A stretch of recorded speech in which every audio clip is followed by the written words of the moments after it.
Louis Dire, lecture apéritive. Lecture apéritive. Fort comme la mort, par Maupassant.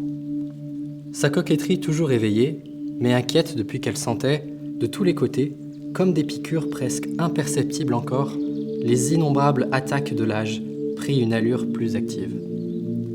Pour devenir aussi svelte qu'Annette, elle continuait à ne point boire, et l'amincissement réel de sa taille lui rendait en effet sa tournure de jeune fille, tellement que de dos, on les distinguait à peine. Mais sa figure amaigrie se ressentait de ce régime. La peau distendue se plissait et prenait une nuance jaunie qui rendait plus éclatante la fraîcheur superbe de l'enfant.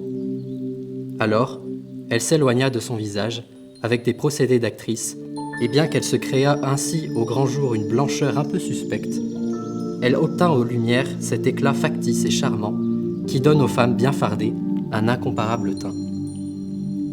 La constatation de cette décadence et l'emploi de cet artifice modifièrent ses habitudes.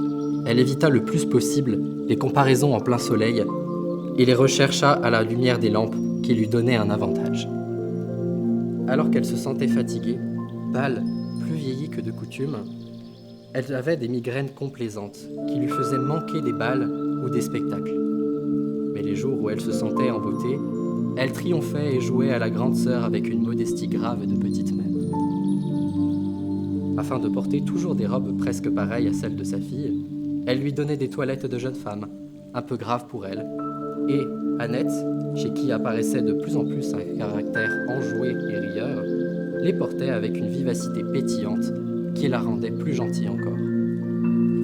Elle se prêtait de tout son cœur au manège coquet de sa mère, jouait avec elle, d'instinct, de petites scènes de grâce, savait l'embrasser à propos, lui enlacer la taille avec tendresse, montrer par un mouvement, une caresse, quelques inventions ingénieuses, combien elles étaient jolies toutes les deux, et combien elles se ressemblaient.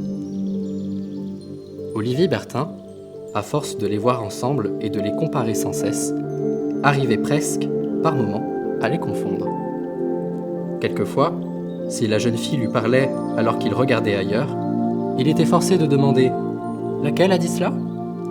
Souvent même, il s'amusait à jouer ce jeu de la confusion quand ils étaient toutes seuls, tous les trois, dans le salon aux tapisseries Louis XV. Il fermait alors les yeux et les priait de lui adresser la même question l'une après l'autre, d'abord, puis en changeant l'ordre des interrogations, afin qu'il reconnût les voix. Elle s'essayait avec tant d'adresse à trouver les mêmes intonations, à dire les mêmes phrases avec les mêmes accents, que souvent, il ne devinait pas. Elles étaient parvenues, en vérité, à prononcer si pareillement que les domestiques répondaient « Oui, madame » à la jeune fille et « Oui, mademoiselle » à la mère. À force de s'imiter par amusement ou de copier leurs mouvements, elles avaient acquis aussi une telle similitude d'allure et de geste que M. de Guilleroy, lui-même, quand il voyait passer l'une ou l'autre, dans le fond sombre du salon, les confondait à tout instant et demandait « Est-ce toi, Annette, ou est-ce ta maman ?» De cette ressemblance naturelle et voulue, réelle et travaillée, était née dans l'esprit et dans le cœur du peintre l'impression bizarre d'un être double, ancien et nouveau, très connu et presque ignoré, de deux corps faits l'un après l'autre, avec la même chair, de la même femme continue, rajeunie, redevenue ce qu'elle avait été. Et il vivait près d'elle, partagé entre les deux, inquiet, troublé, sentant pour la mère ses ardeurs réveillées et couvrant la fille d'une obscure tendresse.